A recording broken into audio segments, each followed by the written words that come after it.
Nous débutons un nouveau trimestre de partage biblique autour du livre du Deutéronome.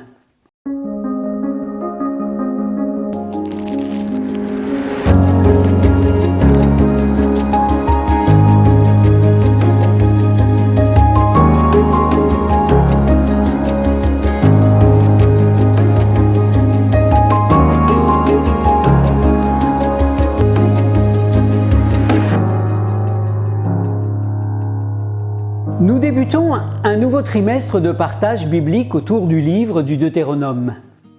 Bien qu'inspiré, ce livre n'est pas tombé du ciel, mais il s'est construit à partir d'une histoire qui lui offre son contexte de rédaction et nous éclaire sur sa portée pour nos vies aujourd'hui.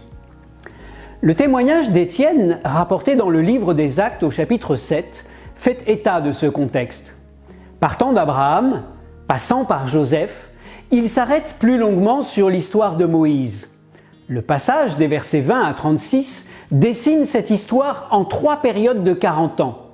Une première période, marquée par son éducation dans la sagesse égyptienne, Moïse y est décrit comme puissant en parole et en œuvre. Une deuxième, signifiée sous la rubrique de la fuite en Madian, lui qui pensait être accueilli comme l'instrument de délivrance de son peuple. Mais elle est aussi marquée, cette période, par une rencontre sans commune mesure sur la montagne du Sinaï. Et enfin, une dernière période sous l'égide de la sortie d'Égypte, des miracles, de la traversée de la mer Rouge et de l'accompagnement dans le désert.